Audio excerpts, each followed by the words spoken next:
இனியவர்களே, ஆனந்தமானவர்களே, அற்புதமானவர்களே! இந்த அற்புதமான தருணத்தில், ஆனந்தமான தருணத்தில் இறையருள் ஆசீர்வாதத்தில, பரம்பொருள் ஆசீர்வாதத்தில பல்லாண்டு, பல்லாண்டு காலம், பல்லாயிரத்தாண்டு காலம் வாழ்வாங்க வாழ வாழ்த்துகின்றேன். இறையருள் பரம்பொருள் உங்கள் வாழ்க்கையில் அறம்பொருள், இன்பம், மகிழ்ச்சி, பேரின்பம் எல்லாம் பெற்று 16 வகையான செல்வங்கள் பெற்று வாழ்வாங்க வாழ வாழ்த்துகின்றேன் நண்பர்களே. நண்பர்களே, நீங்கள் எல்லாம் அரசர்கள், பேரரசர்கள், சக்கரவர்த்திகள் என்று நீங்கள் வந்து நம்ம பேசிட்டு இருக்கோம். உங்கள அந்த மாரி ஆக்கணும்னு குரோன்லயும் எம்பரர்லையும் சொல்லிட்டு இருக்கேன். அதுக்கான விஷயங்கள கண்கூடா விக்னேஷ் கோயல் சார், செந்தில்குமார் சாரோட வளர்ச்சியை பார்க்குறீங்க. அதுக்கு கண்கூடா இப்போ வந்து குரோன்ல வரிசையா படிநிலைகள் பார்க்க போறீங்க. எல்லாரோட வளர்ச்சியும் பார்க்க போறீங்க நண்பர்களே. மாஸ்டர் இவ்வளோ பிரம்மாண்டமா, இவ்வளோ அற்புதமா இவ்வளோ பேசிட்டு இருக்காரு. ஒரு அரசனை நோக்கி பாருங்க. ஒரு அரச வரலாற பாருங்க. ஒரு ராஜராஜ சோழனோட உடையார படிச்சு பாருங்க. ஒரு ராஜேந்திர சோழனோட கங்கை கொண்ட சோழபுரத்தை படிச்சு பாருங்க. ஒரு பராக் ஒபாமாவுடைய ஹிஸ்ட்ரி எடுத்து படிச்சு பாருங்க. ஒரு மராட்டிய மாவீரனுடைய இது விஷயம் ஜான் ஆஃப் அக்பருடைய வாழ்க்கை வரலாறு எடுத்து படிச்சு பாருங்க. அவுரங்கசீப் எனக்கு ரொம்ப பிடிச்சது வரலாற்றில் வந்து அவுரங்கசீப். தாராசுகி அரசு அவுரங்கசீப்போட வரலாறு எடுத்து படிச்சு பாருங்க. அதுக்கப்புறம் வந்து பார்த்தீங்கன்னா, இன்னும் ரொம்ப பிடிச்சது பிருத்திவிராஜன். பிருத்திவிராஜனோட வரலாறு எடுத்து படிச்சு பாருங்க. அதுக்கப்புறம் வந்து பார்த்தீங்கன்னா, இங்க வந்து பார்த்துட்டீங்கன்னா, பாண்டிய மன்னர்களுடைய வரலாறு எடுத்து படிச்சு பாருங்க. அதுக்கப்புறம் தெய்வங்களுடைய வரலாறு எடுத்து படித்து பாருங்க. ஓஷோவுடைய நான் உனக்கு சொல்கின்றேன் ஜீசஸோட கதையை எடுத்து படிச்சு பாருங்க. என் இளமை கால நினைவுகள் எடுத்து படிச்சு பாருங்க. புத்தகங்களை படிங்க ஐயா படிங்க. உலகத்தில் இருக்கிற எல்லா பிரம்மாண்டமான மனிதர்களுடைய புத்தகத்தையும் படித்தவன் நான். எல்லாருடைய பயோகிராஃபியும் படித்தவன் நான். காந்தியோட பயோகிராஃபியை வந்து எத்தனையோ வருஷத்துக்கு முன்னாடி படித்தேன். விக்னேஷ் கோயல் சார்ட்ட உட்காந்து அந்த காந்தி இல்லத்தில் அவ்வளோ நினைவுகளை பகிர்ந்தேன். எனக்கு வந்து அவ்வளோ மெமரி பவர்ஸ் வந்து ஆண்டவன் வந்து ஏதோ அப்படி இப்படின்னு பண்ணாலும் ஒரு பக்கம் மூலம் நல்லா வேலை செஞ்சதுனால உலகத்தில் இருக்க அவ்வளோ புத்தகங்களையும் படித்து மேக்சிமைஸ் யவனராணியை படிங்க, கல்கியோட இலக்கியங்கள்லாம் படிங்க. ஒரு அரசன் எப்படி இருந்தான்னு, ஒரு பேரரசன் தான் எப்படி இருந்தான் அப்படிங்கிறது வந்து என் கற்பனையில் ஏறிக்கிட்டே இருக்கும். என் பாவனை தோரணையில் ஒரு அரசன், பேரரசன், சக்கரவர்த்தி மாதிரியே ஃபீல் பண்ணிட்டு இருப்பேன். அதே மாதிரி உங்களை கொண்டு வரணும்னு ஆசைப்படுவேன். அது இயற்கையிலே எனக்கு பேர் ராஜான்னு வந்துச்சு. அதனால ராஜா ராஜா ராஜன் கூப்பிட்டு ராஜசேகர் அப்படிங்கிற ஒரு பேரே அப்படியே அப்படியே வலிமையானுச்சு. அதே மாதிரி ஓஷோ அப்பா நீ இவ்வளோதான் இருக்க, சாந்தம் பிரயாசிக்க, சாந்தம் பிரயாசிக்க, அமைதியோட மறுவுரமாக இருந்தார். மூஞ்ச பார்த்து அமைதியின் மறுவுரமாக இருந்துச்சு. இது ஓஷோ வச்ச பேர். இதுதான் என் பிரயாசிக்க ஐடியிலலாம் இருக்கும். உங்களுக்கு எத்தனை பேர் தான் மாஸ்டர்? கடவுளுக்கு 100 பேர், எனக்கு 4 பேர் தான். அதனால வந்து ஓஷோ வச்ச பேர் ஒன்று, நான் வச்ச பேர் ஒன்று, நான் 10, 15 வாட்டி பேரை மாற்றினது ஒன்று. அதனால வந்து கடைசியாக ராஜசேகர்னு கொண்டாந்து நிப்பாட்டிட்டேன். அதனால 19ல் கொண்டாந்து நிப்பாட்டிட்டேன் நண்பர்களே. ஆகவே நண்பர்களே, இந்த அசூர வளர்ச்சி உங்களை அடைய வைக்க வேண்டும். ஒரு சக்கரவர்த்தியாக உங்களை அடைய வேண்டும் என்றால் மேற்சொன்ன 11 விஷயங்களை நீங்கள் கடைபிடிக்க வேண்டும். மாஸ்டர் இதெல்லாம் மூடநம்பிக்கை. ஓகே, மூடநம்பிக்கை அப்படியே இருங்க. ரமணர் மாணி கோமணத்தை கட்டிட்டு ஞானம் படிங்க. உங்களை நான் வேண்டான்னு சொல்ல மாஸ்டர். இதெல்லாம் பெரியார் யுகத்தில் இதெல்லாம் இப்போ நடக்குமா மாஸ்டர்? ஓகே, ஓஷோ நானும் 20 வருஷம் ஓஷோ படித்தேன். ஓஷோடைய மெடிடேஷன் இம்ப்ளிமெண்ட் பண்ணேன். நான் சாந்தம் அடைஞ்சேன், நான் என்லைட்மெண்ட் அடைஞ்சேன், நான் பரம்பொருள் அடைஞ்சேன் அப்படின்னு யாரும் சொன்னீங்கன்னா அப்படியே அடைஞ்சிங்க, அப்படியே இருங்க. ஆனால் என்னுடைய ஞானிகள், என்னுடைய நான் வந்து ரிச் மேன் குரும்பர் ஓஷோ. அதே மாதிரி குரு எவ்வளியோ சீடன் எவ்வளியோ, நான் வந்து ரிச் மேனோட குரு தான். அதில் எந்த மாற்றமும் கிடையாது. அவர் வந்து பணக்காரர்கள்லாம் ஒன்று சேர்த்தாரு. நான் வந்து பாமர மக்களையும் பணக்காரனாக்கி அவங்களுக்கு உருவாக்குறேன். நான் வந்து என்னிடம் வந்து மிகச்சாதாரண மனிதர்களையும் மிகப்பெரும் கோடீஸ்வரனாக்கி அவர்களுக்கு கிரீடம் சூட்ட வேண்டும் என்று ஆசைப்படுகின்றேன். ஆகவே நண்பர்களே, இந்த அரசன், பேரரசன், சக்கரவர்த்தி எப்படி நடந்து வந்தானோ அது மாதிரி ஒரு நிலையை உங்களை கொண்டு வர வேண்டும். உங்களுக்கு இந்திர பட்டாபிஷேகம் சுவிட்சர்லாந்தில் நடத்தணும், திருப்பி திருப்பி திருப்பி நான் சொல்லிக்கிட்டே இருக்கேன். அதான் சார், நான் ஆக்சுவலி வந்து ஸ்பிரிச்சுவலில் வந்து கடந்த ஒரு 5-6 வருஷமாக என்னுடைய கமெண்ட் 10 கோடியை தாண்டலை. சும்மா 10 கோடிமே அதோட விட்டுருவேன். அதை வந்து இன்ட்ரெஸ்ட் எடுத்து கூட அது மைண்டுக்குள்ளே ஏற்ற மாட்டேன். நீங்கள் பார்த்தீங்கன்னா எல்லாருக்கும் சொல்லி தருவேன். எல்லாரும் அந்த அடையிறதுக்கு சொல்லி தருவேன். அத்தனை விஷயம் தெரியும். நான் அதை செஞ்ச பாடு கிடையாது. நான் மெடிடேஷன்ஸு, என்லைட்மெண்ட்டு இப்படி தான் கிட்டத்தட்ட 20 வருஷமாக ஓட்டிகிட்டு இருக்கேன். இதுக்கு பிறகு தான் வந்து நிர்வகல்ப சமாதி அடைஞ்சிட்டோம். அதில் எந்த மாற்றமும் இல்லை. அதில் அந்த சட்டோரி நிலையை அடைஞ்சிட்டோம். அதில் எல்லாம் மல்டிபிள் ஆர்கசம், உச்சபட்சத்தன்மை, அந்த மகா சமாதி நிலைக்கான முன்னாடி நிலை எல்லாத்தையுமே தொட்டுட்டோம். சமாதி அடைந்துட்டோமா, அந்த என்லைட்மெண்ட் அடைஞ்சிட்டோமா, நான் நோமைன்லேருந்து பேசிடுறது என் அங்கீகரிக்கிறதுக்கு ஓஷோ மட்டும் தான் முடியும். ஓஷோவுக்கு நிகரான ஒரு குருக்கள் 3 பேர் வந்து வந்து ஒருத்தர் சம்பு பாபு அவர் சொல்லிட்டாரு. கிட்டத்தட்ட அந்த ஸ்டேட் ஆஃப் மைண்டில் இருக்கு. என்ன வைக்கணும் நிகழலாம் அப்படின்ட்டாரு. ஆனால் வந்து என்னுடைய உலகியல் வேலில் அந்த சென்டிமெண்ட்டு, எமோஷனல்ஸ், இந்த வந்து குடும்ப அட்டாச்மெண்ட், குடும்பம் இல்லைங்கிறதுனால யார் சகோதரர் சொன்னாலும், அண்ணி சொன்னாலும், அப்பான்னு சொன்னாலும் சகோதரர் கொஞ்சம் அப்படியே இதாகிடும். அதுவும் தம்பிகள், உலகமகா தம்பிகள், உலகத்தில் வந்து 100 தம்பிகள் உடையவன் நான். அது அந்த விஷயத்தில் நான் துரியோதனாக இருக்கத்தான் ஆசைப்படுகின்றேன். அதே மாதிரி வந்து பார்த்தீங்கன்னா, சென்டிமெண்டல் கர்ணன் மாதிரி வந்து பார்த்தீங்கன்னா, அம்மா, அப்பா அப்படின்னு யார் வந்து வரம் கேட்டு, நான் உனக்கு அப்பா மாதிரி இருக்கேன், நான் அம்மா மாதிரி இருக்கேன், சகோதரி மாதிரி இருக்கேன்னு டக்குன்னு இறக்கிடுவேன். இதெல்லாம் தூக்கி போடணும். ராமகிருஷ்ண பரமஹம்சர் வந்து என்ன உபதேசம் பண்ணிட்டு இருக்கீங்க, அப்படியே ஞானம் எக்கானம் ஒன்று பேசிகிட்டு இருப்பானா வந்து உள்ள வந்து நிற்கும்போது வந்து பார்த்தீங்கன்னா, நிற்கும்போது வந்து பார்த்தீங்கன்னா, சாரதா என்ன உணவு பிடிச்சிருக்கு அப்படின்னு வந்து கேட்பான். ஐய்யய்யோ! விபச்சாரம், விபச்சாரம் என்னங்க சாரதாதேவி ஒரு நாளைக்கு அதே சமையலறையில வந்து என்ன சாப்பாடுன்ருவாராம். "என்னங்க இப்படி பண்ணிட்டு இருக்கீங்க?" அப்படின்னு ஒரு வாட்டி கேட்டோன்னே, அப்ப "ராமேஷ் நீ வந்து சாப்பாட கொண்டு வரும்போது நான் வந்து கைய நீட்டி வேண்டான்னு என்னைக்கு சொல்ட்டேனோ, அன்றையிலேருந்து 3வது நாள் அந்த பூமியில இருக்க மாட்டேனா, அதான் நடந்துச்சாம்." அப்படின்னா சாப்பாடு மேல அட்டாச்மெண்ட் சில ஞானிகள் வந்து எல்லாத்தையும் அறுத்துருவாங்க. அவரு சாப்பாட்டு மேல அட்டாச்மெண்ட்ல இருந்தாரு. அதை சில ஞானிகள் இந்த பூமியில இருப்பதற்காக அத பண்ணியிருப்பாரு. அதேமாரி ஓஷோ சொல்லும்போது, நான் வந்து கார் மேல அ இன்ட்ரெஸ்ட். கார் பயங்கரமா ஓட்டுவாரு. அவரு மாரி கார் லவர்ஸ் யாரும் கிடையாது. அவரு கார் விரும்புனால 108 94 ரோல்ஸ் ராய்ஸ் கார கொண்டாந்து குடுத்தாங்க. அவரு கார் என்னைக்கு வேண்டான்னு நிப்பாட்னாரோ, அன்னைக்கு பூமிய விட்டு போயிட்டாரு. அதேமாரி வந்து பார்த்தீங்கன்னா, நாம வந்து சின்ன வயசுலேருந்து ஒரே பையனா பொறந்தனால ரொம்ப இல்ல. உ உடம்பு சரியில்லாத போனதுல வந்து கொஞ்சம் சென்டிமெண்டல் எதிர்பார்த்துட்டோம். இந்த உலகத்த விட்டே போப்போதுங்கும்போது, அத அடுத்த அடியில வந்து ஒரு சில துரோகங்கள், ஒரு சில சூழ்நிலைகள்னால வந்து அம்மா, அப்பா அடுத்தடுத்து வயசாகும்போது அம்மா, அப்பா பாசம். சின்ன வயசுலேருந்து சகோதர பாசம். ஒரே பையனா பொறந்தனால, ஊர் ஊரா ஞானத்த தேடி சுத்துனால, அது வந்து நட்பு ஒரு ஒரே ஒரு தம்பி கூட பொறக்கல, சகோதரன் கூட பொறக்கலன்னு உலகமே எனக்கு சகோதரன் ஆச்சு. ஒரு அம்மா, அப்பா அப்படிங்கிறது இறந்தோம். அதுக்கப்புறம் நெறைய பேர் அம்மா, அப்பாங்கிற சென்டிமென்ட்ல விட்டு வந்து நமக்குள்ள ரொம்ப நெருக்கமாயிட்டாங்க. அந்த சென்டிமென்ட்ஸ் உடையும்போது நம்மளுக்கு ஒரு சில வருத்தங்கள் வரும். சகோதரன், சகோதரின்னு. அதனால இப்ப வந்து அதையும் உடைச்செறிஞ்சாச்சு. இனிமே யாரையும் அம்மா, அப்பா, சகோதரன், சகோதரி, அண்ணன், தம்பிகள் மனசளவுல சீடனா வாரீங்களா, குருவா இருக்கீங்களா அப்படிங்கும்போது அதையும் உடைச்செறிஞ்சுட்டேன். அப்புறம் வந்து குடும்பம் அப்படிங்கிறது முன்பகுதியில 45 வயசு வரையும் எதுவுமே செய்யல. அம்மா, அப்பாவுக்கும் செய்யல.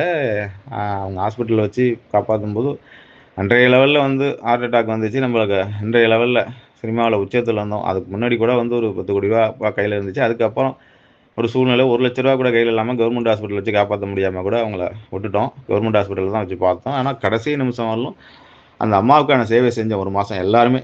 இப்ப நான் வந்து எங்க அங்கிள் மாமா பொண்ணு வந்து பார்த்தீங்கன்னா, கனடால இருக்கு. குழந்தைக்கு பேரு அங்க 2 குழந்தைக்கு நான் தான் பேர் வச்சேன். இப்ப அந்த ஃபங்ஷன் கூட போயிட்டு வரேன்னு சொன்னேன்.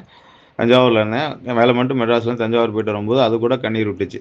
அத்தைக்கு வந்து ராஜா தான் எல்லாம் செய்றாப்லயா அப்படின்னு சொல்லிட்டு 2 நர்ஸ ஏற்பாடு பண்ணி, எப்படியாச்சும் அவங்க கிளாஸ்மேட் அப்படின்னு சொல்லி போராடுனுச்சு. ராஜா வந்து நீ அ ஒரு அம்மாவுக்கு என்னென்னலாம் செய்யணுமோ அத்தனையும் நான் செஞ்சேன். அதாவது வந்து புடவ மாத்தி விடுறதுலேருந்து, அவங்களுக்கு வந்து அந்த அ டாபர் மாத்தி விடுறதுலேருந்து, ஏன் பச்சையா சொல்லேன் எல்லாமே செஞ்சுட்டேன். என்ன ஒரு பகன் என்ன பார்க்கக்கூடாதோ அத்தனையும் பார்த்தேன். அத்தனையும் செஞ்சேன். அத வந்து கண்ணீர் விட்டு வந்து எல்லா பொண்ணுங்களும் அப்போ வந்து அவ்வளோ பெரிய பீக்ல சினிமால இருந்தேன். டக்குன்னு ஒரு துரோகத்தினால வீழ்ந்தேன். அது அம்மாவுக்கு அவ்வளோ செஞ்சேன். ஆனா வந்து ஒண்ணே ஒண்ணு சொல்லுவேன். இப்ப வந்து இவ்வளோ பெரிய வீட்ட கட்டி வச்சுட்டு நான் இப்ப மெட்ராஸ்ல இருக்கேன். அங்க இங்கேயும் சுத்திட்டு இருக்கேன். எல்லாரும் வந்து அப்பா, அம்மாவே வச்சு பார்க்காத காலகட்டத்தில வந்து எங்க அப்பாவோட தம்பி எங்க அப்பாவோட தம்பிய நடு வீட்ல வச்சு எங்க வீட்டுக்கிட்ட வந்தீங்கன்னா பார்த்தீங்கன்னா தெரியும். அவர் வந்து ராஜா மாரி கொஞ்சம் வயசாகி இருக்காரு. வயசானவங்கள உள்ள பக்கம், இந்த பக்கம் வைப்பாங்க. எல்லாரும் வந்து ஊர்லயே சொன்னாச்சு. இருந்துட்டு போட்டும் அப்படின்னு நடு வீட்ல அவர வந்து எங்க அம்மா, அப்பா கூட அத பார்க்கல. ஏன்னு கேட்டீங்கன்னா, நான் எங்க அப்பாவுக்கு கொல்லி கூட போடல. ஏன்னா ஒரே வருஷத்துக்குள்ள 2 கொல்லி வைக்கக்கூடாதுன்னு. அப்ப கிராமங்கள்ல சொன்னாங்க. இப்ப நான் இப்ப இருந்தான்னா தைரியமா வச்சிருப்பேன். அப்ப வந்து இருந்த பக்குவத்துக்கு எங்க அப்பா சிவகார்த்திகேயன் ஒரு படத்துல சொல்லுவான். எங்க அப்பாவுக்கு நான் கொல்லி கூட கொல்லி தான் வச்சேன் நான் செஞ்சேன். அத கூட நான் வைக்க வைக்க முடியல. ஆனா, உலகம் முழுவதும் சித்தர்த்தம் குடுத்தேன். எங்க அப்பா மாரி வாழ்ந்த அமிர்தவல்லி புண்ணியமூர்த்தி அப்படிங்கிறது வந்து ஒரு பெரிய ஒரு பாக்கியம். அந்த மாரி ஒரு சூழ்நிலைகள் வந்து அவங்க செய்த தர்மங்கள் தான் என்ன இவ்வளவு தூரம் காப்பாத்தி வைக்குது. அதனால தான் எங்க அப்பா சித்தப்பா வச்சாருன்னு தான் நடு வீட்ல வச்சு அவருக்கு எல்லாம் பண்ணிட்டு இருக்கேன். இன்ன வரலும் ஒரு வயசானவருக்கு என்னென்ன செய்யணுமோ அத்தனையும் செஞ்சுட்டு இருக்கேன். எங்க வீட்டுக்கு வந்தவங்க போனவங்களுக்கு தெரியும். என்ன இவரு வந்து கட்டில் போட்டு இவரு ராஜா மாரி உட்கார வச்சுருக்கீங்களே அப்படின்னு. இருந்துட்டு போட்டும். அதுக்கு 2 வேலையாள் போட்டு பார்த்துட்டேன். எங்க அம்மாவுக்கு பார்க்க முடியல. எங்க அப்பாவுக்கு பார்க்க முடியல. சரி அது அவங்களோட விதி. இவரு வந்து மகேந்திரவர்மன்னு பேர் வச்சதுனால அப்பயே எல்லாம் பேரெல்லாம் பாருங்க. அப்படியே பெத்த பேருன்னு தான் சொல்லுவேன். அது மாரி வந்து எங்க அம்மாவுக்கு வந்து அமிர்தவல்லி, அப்பாவுக்கு புண்ணியமூர்த்தி. இப்ப எங்க அத்தை வந்துட்டு போணுச்சு. அதுக்கு வந்து இந்திரா காந்தி இந்துமதிங்கிறது அவ்வளோ அற்புதமான பேரு. அதே மாரி அவருக்கு மகேந்திரவர்மன்னு அப்ப பேர் வச்சாங்க. சரி ராஜா மாரியே இருந்துட்டு போட்டுமே. கடைசி காலத்தில அவர் எந்த சம்பாத்தியமும் கிடையாது. எந்த வருமானமும் கிடையாது. ஒரு ஒரு ரூ. 100 கூட அவருக்கு வருமானம் கிடையாது. ஆனா வந்து பார்த்தீங்கன்னா, இன்னைக்கு ஒரு ரூ. 10,000 ரூ. 1,00,000 பண்ண வேலைக்கு போய் சம்பாரிச்சு ஒரு ரூ. 100,00,00,000 சொத்து வச்சிருக்கவங்களுக்கு கூட அவ்வளோ மரியாதை கிடைக்குமா? இல்ல அந்த ராஜ மரியாதையோட, ராஜ உணவுகளோடு எங்க வீட்டுக்கு வந்துட்டு போனீங்கன்னா தெரியும். செந்தில் சாருக்கு தெரியும். இப்ப சமீபத்தில வந்தாரு. சுரேஷ் சாருக்கு தெரியும் சமீபத்தில. மகேந்திரனுக்கு தெரியும். நான் சமீபத்தில நம்ம ஆதனூர் வந்தவங்களுக்குலாம் தெரியும். அவர நடு வீட்ல உட்கார வச்சு நம்ம துர்காக்கான்னு அவங்கள ஒரு சர்வன்ட் மாரி போட்டு, அவங்கள 3 பேர் வேலையாள். ட்ரெஸ் மாத்துறதுலேருந்து, அவர் சுத்தம் பண்றதுலேருந்து, போனா வந்தா எனக்கு அவ்வளோ கஷ்டமா தான் இருக்கு ஆதனூர் போம்போது. வாசல்ல வந்து ஒரு உடம்பு சரியில்லாதவங்க வச்சு ஆனா இருக்கட்டும். இது ஒரு உலகத்துக்கு உதாரணமா இருக்கட்டும். பல பேர் வரும்போது எப்படி இப்படி இவர கூப்பிட்டு நடு வீட்ல உட்கார வச்சு, இவ்வளோ கஷ்டப்பட்டு ராஜா பார்க்கட்டும். அம்மா, அப்பா பார்க்கும்போதுக்கு பாக்கியம் இல்ல. இப்ப வீடு கட்டி வச்சாச்சு. இப்ப எல்லாம் இருக்கு. நான் மெட்ராஸ்ல இருக்கேன்னு அவர அப்படி வச்சு தாங்குறேன். ஏன்னு கேட்டீங்கன்னா, எங்க அப்பாவுக்கு ஒரு குழி வச்சாரு. அதுக்கு அந்த மரியாதை செய்யணுங்கிறதுக்காக செஞ்சுட்டு இருக்கேன். எங்கேயோ ஆரம்பிச்சு எங்கேயோ போகுது நண்பர்களே. இதெல்லாம் எதுக்கு சொல்றேன், மாதா, பிதா, குரு, தெய்வம். பெத்த அம்மாவே பார்க்க மாட்டேங்கிறாங்க நம்ம சீடர்கள் சில பேரு. அது வருத்தமாகுது. பெத்த அம்மாவ பாருங்கன்னு சொல்லும்போதே, அது நம்ப தான் சந்தோஷப்பட்டு, ஆசைப்பட்டு குடும்பத்துல எல்லாம் ஒண்ணு சேரணும்னு சொல்றோம். அது அந்த மனைவியோட பேச்ச கேட்டு சில பேர் இந்த பெத்த அம்மாவே பார்க்க மாட்டேங்கும்போது, சில பேருக்கு மேல நம்ம வருத்தமும், கோவமும் வந்துருது.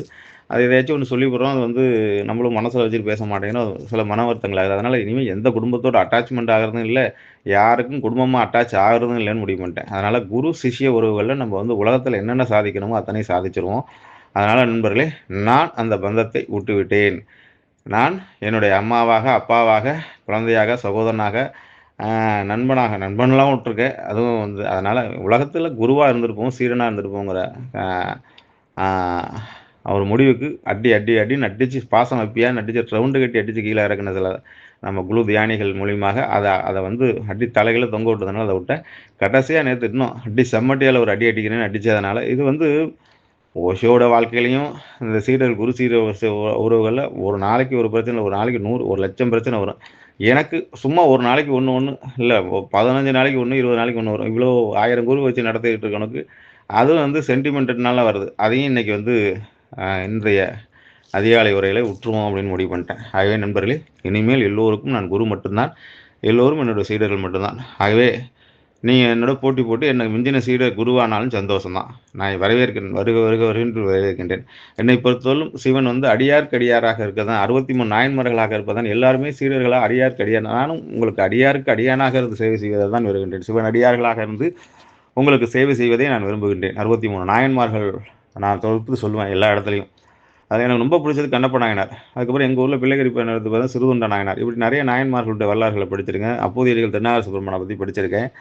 எல்லா நாயன்மார்களையும் படித்து விட்டேன். எல்லா ஆழ்வார்களை பத்தி படிச்சுட்டேன். எனக்கு ரொம்ப பிடிச்ச ஆழ்வார் வந்து காரைக்கால் மாரி ரொம்ப பிடிக்கும். ஆழ்வார்கள் வந்து பார்த்தீங்கன்னா, திருமங்கை ஆழ்வார் ரொம்ப பிடிக்கும். ஆண்டாள் ரொம்ப பிடிக்கும். அதுக்கப்புறம் சக்கரத்தாழ்வார் ரொம்ப பிடிக்கும். அதுமாதிரி சித்தர்கள் எல்லா சித்தர்களையும் நான் வழிபட்டுருக்கேன். எல்லா சித்தர்களையும் கும்பிட்டுட்டேன் நண்பர்களே.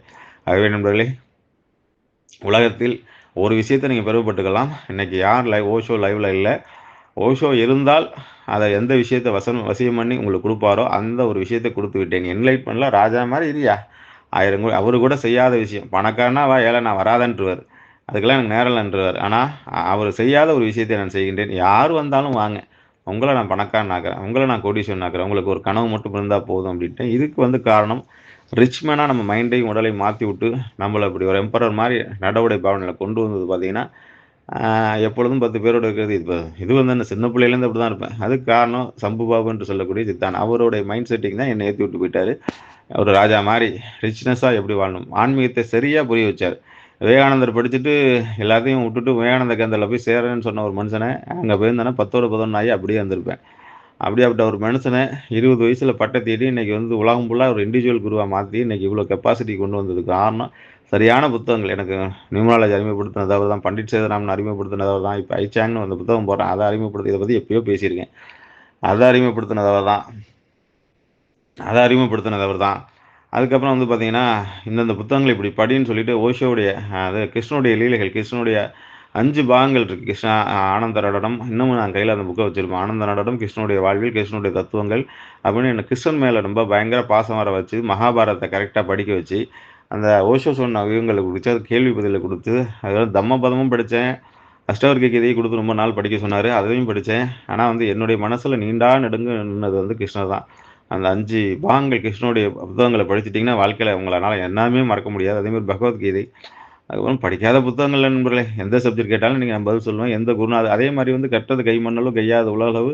போங்க, போங்க, போங்கன்னு சொல்லி வந்து டாக்டர் ராஜசேகர். கனகம்பட்டி மாரி சித்தர்களை அறிமுகப்படுத்தி அவர் வந்து வெட்னாலஜிஸ்ட்டு வேர்ல்டு டாக்டர் காமராஜுக்கே சீனியர் புரொஃபசர் அவர் தான். வேர்ல்டு ஹெல்த் ஆர்கனைசேஷன்ல பண்ணாரு. அவரை பத்தி நான் பேசவே இல்ல. டாக்டர் ராஜசேகர் ஒரு நாள் ஃபோட்டோ எடுத்து போடுறேன். ஆனா அறிவு வகுப்புல அவர பத்தி பேசிக்கிட்டே தான் இருக்கோம். இந்த அளவுக்கு வந்து தாம்பத்தியத்த, செக்ஸ பத்தி நம்மள இவ்வளோ ஓப்பனா பேச வச்சது, அவ்வளோ தைரியமா பேச வச்சது. ஃபர்ஸ்ட் ஒரு பப்ளிக்குள்ள மொத வந்து நான் வந்து மறக்கவே மாட்டேன். என்னுடைய முதல் குரூப் வந்து 4, 5 குரூப் தியானம் தியானம் அப்படின்னு தான் போயிட்டு இருந்துச்சு. தியானம், அனுபவம், மெடிடேஷன் இப்படி தான். 21வது குரூப்ல தான் தந்திரா பேச ஆரம்பிச்சு, தாம்பத்தியத்த பத்தி பேச ஆரம்பிச்சோன்னே, டீன் ராஜான்னு ஒரு டாக்டர், "என்ன மாஸ்டர் இவ்வளோ ஓப்பனா வந்து அடிக்கிறீங்களே? இவ்வளோ சங்கடம். நான் இன்னமும் பப்ளிக்ல இவ்வளோ அப்பயே நான் வந்து எய்ட்ஸ் விழிப்புணர்வுக்கு பேசினவன். +2 படிக்கும்போது என்னுடைய யாராவது என்னது என்னமோ ஒரு மாணவர் என்சிசியா என்எஸ்எஸ் என்னமோ ஒரு அமைப்பில் இருந்தேன். அப்போ வந்து பார்த்தீங்கன்னா ஏதோல இருந்தேன். அப்போ வந்து செக்ஸ் விழிப்புணர்வு நடக்கும்போது அப்பயே முதல்ல நான் செக்ஸ் விழிப்புணர்வு கிளாஸ் தான் எடுத்தேன். அதுக்கு காரணம் டாக்டர் ஆஷியர் தான். இன்னைக்கு இவ்வளோ பேசுகிறேன், இவ்வளோ நளினமா பேசுகிறேன். எந்த சபையிலையும் ஓப்பனா அடிக்கிறேன். ஒரு இது கூட இல்லாம இவ்வளோ பப்ளிக்கா பேசுறீங்கன்னு கேட்டதுக்கு காரணம் வந்து டாக்டர் ஆஷியர் தான். ஆகவே நண்பர்களே, நீங்கள் வாழ்வில் நான் எப்பொழுதுமே வந்து ஒரு அருமையான விதம் மேலே போடுறேன். குரு இல்லாமல் சீடன் ஒன்றும் இல்லை. குருவுடன் சரணாக இருந்தால் சீடன் ஒன்றும் செய்ய தேவையில்லை. உண்மைதான். குருவோட நான் அதை தான் பண்ணிட்டு இருக்கேன். டக்குன்னு குரு என்னைக்கு தொட்டனோ ஓஷோவை, அப்பா குரு நீ பார்த்துக்கன்னு ஓஷோ சீக்கிரம் நந்தி தேவன் இணைஞ்சிட்டேன். இன்னமும் நான் குரு சீடன் நான் ஒன்றுமே இல்லை. நானும் ஒன்றும் சீடனாகிறது கற்றுக்கொண்டு தான் இருக்கின்றேன். இன்னமும் ஏதோ ஒரு புது விஷயம் சொன்னால் போய் கற்றுக்க தான் போகிறேன். கற்றுக்கிறதுல என்ன மாதிரி ஆர்வமான மனிதர்கள் உலகத்தில் யாருமே இல்லை. கற்றுக்கொள்வதில் நான் ஒரு அர்ஜுனன் ஏகலவன், சொல்லிக் கொடுப்பதில் நான் ஒரு துரோன். அதில் எந்த மாற்றமும் இல்லை. ஓஷோ கூட என்னட்ட போட்டி போட முடியாது. என்ன மாதிரி பெண்டு நிமித்தி கிளாஸ் எடுக்கிறதுல வந்து ஓஷோ உட்காந்து பேசிகிட்டே போயிட்டார். எந்த இடத்துலையும் வந்து கிரவுண்டில் வந்து வேலை செய்யவே இல்லை. அவர் பார்ப்பாரு, கிரவுண்ட் ஒர்க்கே கிடையாது அவர்கிட்ட. பேசிக்கிட்டே இருந்தார். 700 புத்தகத்தை உட்காந்து எங்கே போங்க பேசுவார். சில பேர் அதை 4ஆம் நம்பருங்கனால பேசியே நான் 7ஆம் நம்பர்னால கொன்று எடுத்து வேலை வாங்கிடுவேன். ஜீசஸ் மாதிரி, துருணர் மாதிரி. துருணெலாம் 7ஆம் நம்பர். வேதாத்திரி மகிழ்ச்சி 25 தானே 7ஆம் நம்பர். இன்னைக்கு வந்து வேதாத்திரி மகிழ்ச்சியோட விஷயங்கள் 1000 கருத்து வேறுபாடுகள் இருந்தாலும் வேலையை செஞ்சு கிரவுண்டில் இறங்கி வேலை செஞ்சது அவர் தான்.